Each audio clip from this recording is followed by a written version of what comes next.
Bom dia, galera! Bem-vindos ao Loop Matinal dessa segunda-feira, dia 23 de maio, com as notícias mais relevantes sobre o mundo da tecnologia. Quem fala aqui é o Marcos Mendes, e hoje no seu Loop Matinal do Loop Infinito vou falar, dentre outras coisas, sobre a pesquisa do Senado a respeito do limite da internet fixa, projetos experimentais do Google, relatórios sobre o mercado mundial de smartphones e os dados curiosos do Uber sobre o comportamento dos usuários. Vamos lá! Eu começo o episódio de hoje falando sobre o Uber e a entrevista que o líder da divisão de pesquisa econômica da companhia, um cara chamado Keith Chen, deu para o podcast Hidden Brain da NPR lá nos Estados Unidos. De acordo com ele, o Uber tem na mão diversos dados interessantes a respeito do comportamento dos clientes, como por exemplo o fato da galera se importar menos com o preço dinâmico, com aquele aumento temporário da tarifa, quando a bateria do celular está acabando. Outro dado curioso que ele revelou é que as pessoas têm menos resistência ao preço dinâmico quando o valor é quebrado, tipo 2,3 ao invés de 2, por exemplo. Durante a entrevista, que se você quiser ouvir tá aqui na descrição do episódio, ele disse que o Uber não usa esses tipos de dados para ganhar mais dinheiro em cima dos clientes. Agora eu vou falar da Oculus, que é a dona do headset Oculus Rift de realidade virtual e que deixou o pessoal bem bravo no final da semana passada. O que aconteceu é o seguinte: no começo do ano, o Palmer Luckey, que é o dono da empresa, prometeu que os clientes poderiam jogar os jogos comprados na loja da Oculus em qualquer headset de realidade virtual. Na prática, isso permitiria que os clientes comprassem um jogo lá na Oculus Store e deixaria que eles jogassem esse jogo, por exemplo, no HTC Vive. Só que no final da semana passada, a Oculus quebrou essa promessa depois que ela ativou lá no sistema dela um recurso de administração de direitos digitais, conhecido como DRM, para bloquear justamente a possibilidade de rodar as coisas do Oculus Rift em outros headsets. De acordo com a Oculus, eles tiveram que fazer isso para evitar a pirataria, mas segundo os programadores de uma iniciativa chamada OpenVR, a Oculus só implementou o DRM para outras plataformas. Eles deixaram ativos todos os buracos do sistema que permitem a pirataria lá dentro do Oculus Rift, o que deixa claro que, no final das contas, eles não têm nenhuma intenção de serem tão abertos assim quanto eles disseram que seriam. Uma pena. Agora o assunto é o tal do erro 56, que vem inutilizando algumas unidades do iPad Pro menor depois que o iOS 9.3.2 foi lançado no começo da semana passada.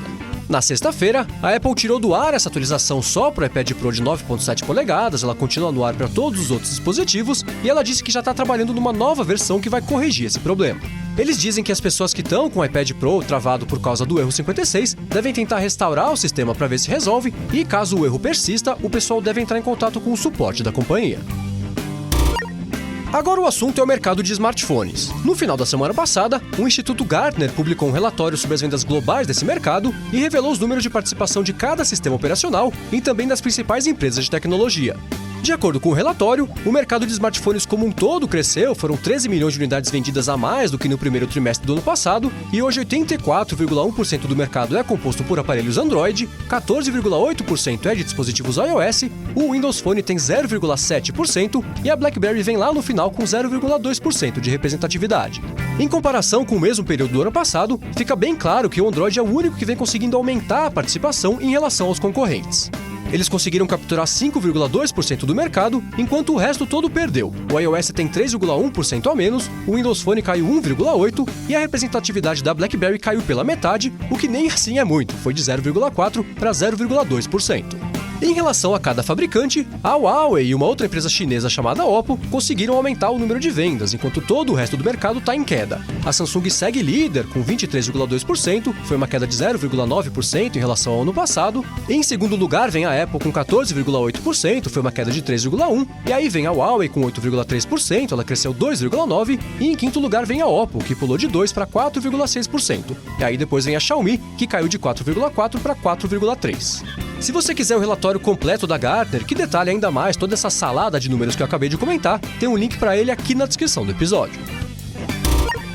Agora o assunto é o iPhone 7. Na sexta-feira, um analista chamado Chris Chang, que trabalha para uma empresa de investimento chamada Nora Securities, enviou uma nota para os clientes dele dizendo que, segundo as informações que ele vem recebendo e as movimentações que ele vem observando lá na Ásia, parece que a Sony não vai conseguir dar conta do volume de câmeras que ela tem que fabricar para o próximo iPhone. Segundo a nota dele, existem dois motivos que vêm atrapalhando a Sony. Primeiro, o corte da produção do iPhone 6S. Como a Apple teve que cortar a produção por conta da baixa demanda, a Sony acabou recebendo menos dinheiro do que ela tinha planejado. Por conta disso, ela não conseguiu reinvestir investir esse dinheiro para aumentar o poder de produção deles para esse ano. Em segundo lugar, o Chris Chang disse que o terremoto que danificou a fábrica da Sony no mês passado acabou fazendo um estrago maior do que eles tinham concluído inicialmente. Por conta disso, ele diz que a Apple vai acabar tendo que bater lá na porta da LG para ver se ela consegue compensar o volume que a Sony não está conseguindo entregar, e na realidade vai usar a LG como principal fornecedora do sistema de duas lentes que dizem por aí que vai chegar no modelo maior do iPhone 7. Agora o assunto é o Google e um projeto bem legal que eles mostraram na sexta-feira para o Jitterbug lá do The Verge, que é um radar minúsculo que eles conseguiram encaixar dentro de um smartwatch, e isso abriu algumas portas bem interessantes do ponto de vista de interatividade e controle da interface. Com esse micro-radar, o aparelho consegue identificar a aproximação da outra mão do usuário e com isso ele pode mudar o que está acontecendo na tela. Imagina, por exemplo, que os ponteiros do relógio estão aparecendo e aí quando o usuário aproxima a outra mão, o relógio passa a exibir outras informações, tipo as notificações. Com essa tecnologia, dá ainda para o usuário fingir que está ali segurando uma espécie de coroa digital invisível e aí ele pode ir mexendo os dedos como se estivesse girando esse botão e as informações da tela do relógio vão trocando de acordo com o movimento. Uma outra aplicação interessante que eles mostraram foi da integração entre esse micro-radar e uma caixa de som. O usuário consegue chegar ali com a mão pertinho da caixa para ligar e aí é só ele instalar o dedo e a caixa começa a tocar uma música. Instalou de novo, ela para. De acordo com o The Verge, esses produtos foram feitos em parceria com outras empresas, a LG fez o relógio e a JBL fez a caixa de som, e isso tudo é resultado de um laboratório do Google chamado ATEP, que foi onde nasceu o Project Era, que se você não conhece, eu vou falar dele daqui a pouquinho. O Jitterbug disse que a intenção do Google é levar esse micro-radar para produtos que devem chegar no mercado daqui a uns 2 anos, e se você quiser ver um vídeo que ilustra tudo isso que eu comentei, tem um link para ele aqui na descrição do episódio. E já que eu falei do Project Aura, o Google anunciou na sexta-feira, que foi o último dia da Google I/O, que as primeiras unidades de teste do celular do Project Aura vão ser disponibilizadas para os desenvolvedores antes do final desse ano.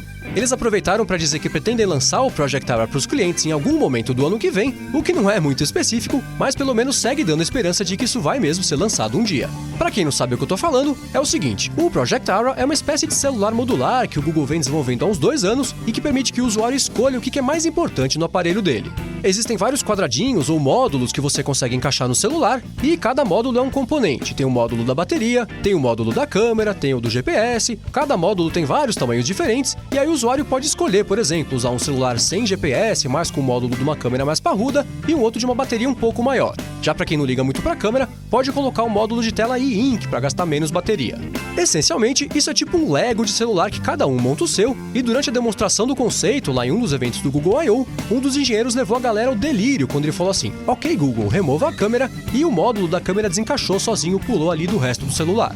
Como eu disse, por enquanto ainda não tem uma informação mais exata sobre a disponibilidade e o preço do Project Aura, nem para os desenvolvedores e nem para os clientes finais. Mas caso você queira ver um vídeo que o Google mostrou, divulgando o que eles esperam que aconteça quando o produto finalmente chegar no mercado, tem um link para ele aqui na descrição do episódio. E por último, os ouvintes Mauro Soma e Alexandre Furtado mandaram pra gente a dica de uma enquete online que o Senado Federal disponibilizou para saber o que o povo acha da ideia do limite da franquia da internet fixa. O site, que na sexta-feira estava até fora do ar por conta do volume de acessos, vai disponibilizar um questionário até o dia 15 de junho, e lá existem algumas perguntas que tentam entender melhor a expectativa e as preocupações da população em relação à ideia do fim da internet fixa ilimitada. Essencialmente, o que o Senado quer saber é se você é contra ou a favor do limite de dados, se isso está de acordo com o Marco Civil da Internet, se você é a favor ou contra o bloqueio de apps de mensagens por ordem judicial, e quer saber a sua percepção em relação ao impacto, positivo ou negativo, que o limite da internet pode ter em diversos aspectos, que vão desde a qualidade do serviço e os gastos com a internet, até o lucro das empresas e a satisfação dos clientes.